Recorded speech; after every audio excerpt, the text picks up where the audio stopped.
Sveiki, gyvi, malonu ir vėl pasimatyti. Štai tokioje neįprastoje aplinkoje šį kartą su jumis sveikinasi pažintinė pramoginė laida Ieškokime geriausio. Na, šiandien laidoje jūsų laukia rudeniškas desertas ir smagus pokalbis apie netrukus startuosiantį naująjį Baltikum televizijos sezoną. Tad kviečiu maloniai ir gerai laiką praleisti drauge su mumis. Kadangi esame virtuvėje, pradėkime nuo gardžių dalykų. Šį rudenį sulaukime gausaus obuolių derliaus, tad puikia proga juos išnaudoti ir išsikepti skanų obuolių pyragą, ką mes netrukus ir padarysime. Šis ruduo gausus ne tik obuoliais, bet ir naujausiais, įdomiausiais, geriausiais filmais, kuriuos jūs jau galėsite išvysti nuo spalio 8 dienos, kuomet prasidės naujasis Baltikum televizijos sezonas. Na, o apie tai plačiau mums papasakos jums jau gerai žinomas Baltikum televizijos veidas, laidos Kinomano užrašai vedėjas Aivaras Dočkus. Taigi, labas, Aivarai. Labas, Laura. Malonu tave matyti mūsų virtuvėje. Tai kaip sekasi? O, puikiai, šauniai. Ruošime sezonai. Aha, o dažnai tenka sukinėtis virtuvėje? Prisipažinsiu nelabai, nes aš labiau sukinėjusi kino virtuvėje. Bet tai irgi gerai. Tai irgi labai gerai, ten būna pačių skaniausių patiekalų. O obuolių pyragą esi kada nors kepęs? Ne, obuolių pyrago, prisipažinsiu vėl, nesu kepęs, esu tiesiog kepęs štrudelį. O, čia panašu labai. Tai gerai, aš tikiuosi, tu mane išmokinsi, ar ne?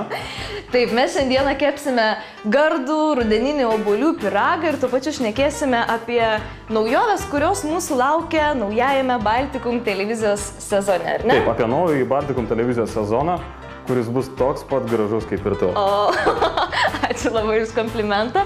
Taigi mes nieko nelaukdami ir pradėkime. Dublis pirmas. Taigi, ko mums prireiks gaminant pyragą? Iš tikrųjų prireiks labai nedaug ingredientų. Tai būtų 1 stiklinė miltų, stiklinė cukraus, 100 gramų sviesto, 3 kiaušinių, vanilinio cukraus, cinamono ir kepimo miltelių. Ir žinoma, pagrindinio ingrediento obuolių. Ir manęs. Ir tavęs, Aivarai, būtent tavo pagalbos labai reikės. Aš padėsiu, kiek galėsiu. Labai gerai. Tai aš manau, kad pradžiai mes paruoškime obuolius. Tai, Aivarai, sakyk, kuo šis naujasis Baltikum televizijos sezonas bus išskirtinis? Kuo jis bus kitoks? Jis bus išskirtinis tuo, kad, mes rodysim vėlgi aukščiausio lygio produkciją. O tai kokie filmai šį sezoną ir kokie geriausi aktoriai kaitins žiūrovų širdis? Kokius tu labiausiai išskirtumi, kurie daugiausiai verti dėmesio? Oi, Saudelė, pas mus tų filmų ir aktorių bus iš tikrųjų begalė. Pavyzdžiui, aš labai rekomenduočiau pasižiūrėti filmą Mums reikia pasikalbėti apie Keviną. Jis bus rodomas čia pirmadienį. Mums reikia pasikalbėti, ar čia filmo pavadinimas? Čia filmo pavadinimas toks labai originalus. Oho. Ir tas filmas yra labai įdomus tuo, kad jis labai aktualus po tų įvykių, kai kino teatre vyko ta tragedija, kai, ta prasme, buvo sušaudyta daug žmonių Amerikoje per paskutinę Batmano premjerą. Tai, žodžiu, tas filmas pasakojo būtent, kaip šeimoje užauga maniakas vaikas ir kur motina padarė savo auklėjime kažkokias klaidas. Visgi, kur slypi to šaknis? Jo, kur slypi to šaknis. Be galo įdomus filmas, su daugeliu dalykų aš ten galbūt ir nesutikčiau, bet iš tiesų jį labai yra įdomu pasižiūrėti. Dar įdomiau yra pažiūrėti, kaip vyrai darbuojasi virtuvėje. Čia yra tikras džiaugsmas moterų akims. Taip, atsiprašau, šis pertraukiau. Dėko. Aš intensyviai dirbu toliau. Kitas be galo įdomus filmas yra, beje, tu pasakai, kad matei tą filmą, ar ne? Tobulas jausmas apie meilę filmas. Taip, kaip išnyksta kiti visi pojūčiai žmonių ir lieka tik tai vienintelis meilės pojūtis. Tai tą filmą pirmiausia pristatė garsus festivalis Kino pavasaris Lietuvoje ir va dabar mes pirmieji, kurį rodysim šitą filmą. O tai kur moteriškai auditorijai filmai? Ar bus tokių? Moteriškai auditorijai penktadieniais labai beje yra geras laikas, nes tai yra romantinės komedijos ir šiaip labai fainos komedijos. Pavyzdžiui, siūlau pasižiūrėti tokią pakvaišusią komediją kaip Padavėjų varžybos. Lyg ir nieko ypatingo, bet nuotaika garantuota tikrai visam savaitgaliui. Tai kaip suprantu, penktadienis bus toks romantiškas ir labai jautrus laikas, ar ne? Na, o ką šeštadienį pasiūlysit žiūrėti? O šeštadienį tai bus laikas nuotykiams. Tai bus aukščiausio lygio vokiški nuotykių filmai ir miniserialai. Čia vokiečiai iš tikrųjų skiria labai daug dėmesio ir lėšų ir tiesiog vokiečių filmų finansavimo fondas kasmet skiria nuo 60 iki 80 milijonų eurų. Tai gali įsivaizduoti, kokio aukšto lygio tai yra produkcija. Tai bus nuotykių klasika. Dideliems berniukams. Taip, dideliems berniukams. Lobių sala, Don Quixotas, šiuolaikinėje versijoje niekada nepasiduok vadinasi filmas. Biblijos kodas, tai savotiška vokiška Da Vinčio kodo naujoji versija. Dideli berniukai turės ką žiūrėti, na, kaip su mūsų mažaisiais, ar jiems bus ką veikti? O jiems bus ką veikti su visa šeima, su tėveliais. Gerai pamaišyta? Gerai pamaišysiu. Gerai maišau. Labai gerai.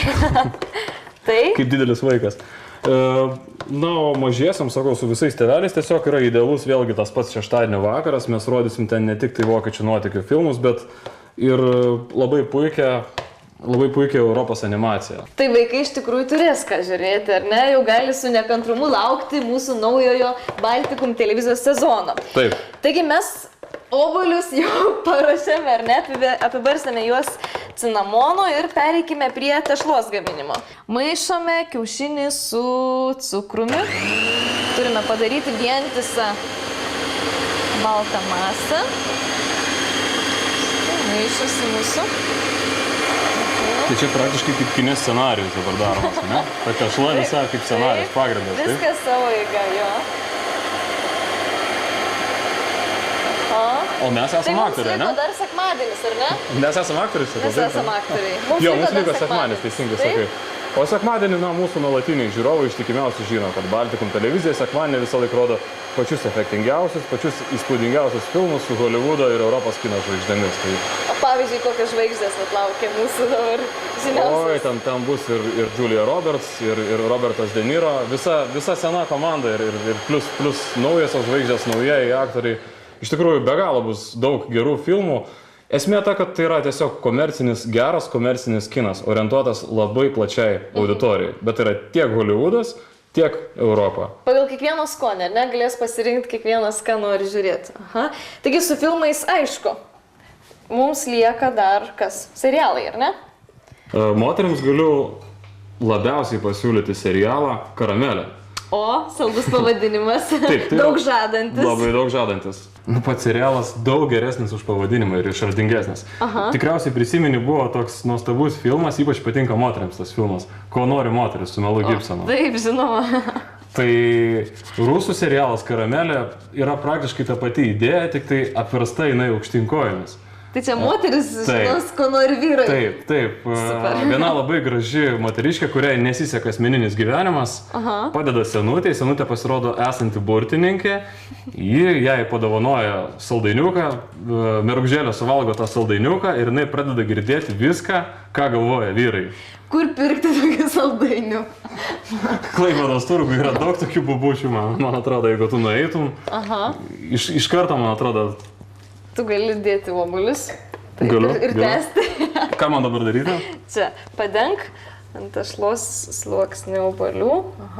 Ir taip gražiai išlygink. Na, ką trumpai galėtum pasakyti apie kitus serialus? Ar gal ir vyrams yra kokių serialų? O, vyrams labai su jais serialas Senas geras faras. Vokiškas vėlgi serialas, vėlgi labai aukšto lygio. Pelnęs Bavarijos filmo apdovanojimus. Apskritai pripažintas kultiniu, rodomas jau 3 sezoną ir kūriamas yra 4 sezonas šito serialo. Įdomiausias yra siužetas šito serialo, nes policininkas pabunda po 20 metų komos visiškai naujame nepažįstamame pasaulyje, ten jau yra internetas, ten jau yra naujas tyrimų technologijos, o jisai veikia senais metodais. Jisai užsirūko cigaretę, jisai daužo liudininkams per nagus, gaudo nusikaltėlius, daužydamas jiems nukus. Ir, ta prasme, iš tikrųjų, tai yra labai originalus ir siužetas, ir pats išpildymas jo. Kaip matau, serialų turime irgi daug, o kaip su dokumentika? Kas naujo? Yra tokių žmonių, tame tarpe ir aš, kurie labai mėgsta mistinės istorijos. Apie susitikimus su dvasiamis, su vaiduokliais. Tai tokiems bus laida, kuri yra apdovanota Kanadai, turėjus ne vieną apdovanojimą, vaiduokliškos istorijos. Ten yra atkuriami patys šiurpiausi įvykiai, pasakoja liudininkai ir tiesiog filmuoja, kaip visą tai atrodo ir kaip atrodo tie paranormalūs reiškiniai. Na ir toliau yra laida labai tokia, tarkim, pravarti pasižiūrėti. Kiekvienam, kas įrenginėja savo būstą, įrenginėja savo namus, tai yra įspūdingiausių interjerų 10-tukas. Kiekvienoje laidoje po 10, pavyzdžiui, vonios kambarių, po 10 virtuvių, pačių geriausių, pačių prabangiausių, bet tai nereiškia, kad jūs negalite to paties padaryti pas save. Tai ten, žodžiu, Bus iš ko pasisemti idėjų, ar ne? Bus iš ko pasisemti idėjų, jeigu ne, tai tiesiog gražiai paganysit akis ir tiesiog bus kaip saldainis akims. Laura, tu turi kokią augintinį namuose? Taip, turiu šuniuką. Tai kaip tik tau šeštadienio ir sekmadienio laidos. Gyvūnai darbo pirmūnai, ten įvairios situacijos, kaip gyvūnai eina į darbą. Kyla karjeros laiptais, gauna atlyginimą kiekvieną mėnesį, nepatikėsi, bet taip yra iš tikrųjų. Ir kita sekmadienio laida vadinasi Mūsų augintiniai. Tai ten tokie jau naudingi patarimai, vertinga informacija, kaip reikia juos šerti, kaip reikia dresuoti. Mes dar turime ir kanalą Baltikum auksinis, ar ne? Kas jame naujo? O, tai mano mėgstamiausias kanalas, nes ten yra tiesiog nesibaigiantis rojus ir nesibaigiantis kino maratonas filmų gerbėjams. Ir aš tiesiog pats apstulbau paskaičiavęs, kad šiemet premjerų bus daugiau negu 100 ir visi filmai yra pakankamai garsus su labai žinomais aktoriais. Užtenka paminėti tokią juostą, kurią labai greitai mes rodysim su Leonardo DiCaprio, Martino Scorsese's filmas Kuždėsių sala. Tai, tiesiog tai parodo šito mūsų kanalo lygį. Nu ką, pyragas kepa super, perfekt. O apie Baltikum auksinę, Laura, dar galiu pasakyti patį svarbiausią turbūt dalyką, kad kai sėdi namie ir žiūri filmą be jokių reklamų, tai iš tikrųjų yra pats didžiausias kaifas, žinau. Aš tikiuosi, kad tu tam pritarsi, ar ne? Taigi mūsų pyragas jau iškepė, ir kaip Aivarai gavosi jis? Fantastiškas kaip ir tu. Taigi mes šiandieną savo tikslą jau pasiekėme. Misija įvykdyta. Taip, pyragas tikrai išėjo labai skanus, taip pat aptarėme ir naujienas, kurios mūsų laukia naujajame Baltikum televizijos sezone, taigi belieka palinkėti jums išbandyti mūsų receptą ir žinoma žiūrėti naująjį Baltikum televizijos sezoną. Nuo spalio 8 dienos.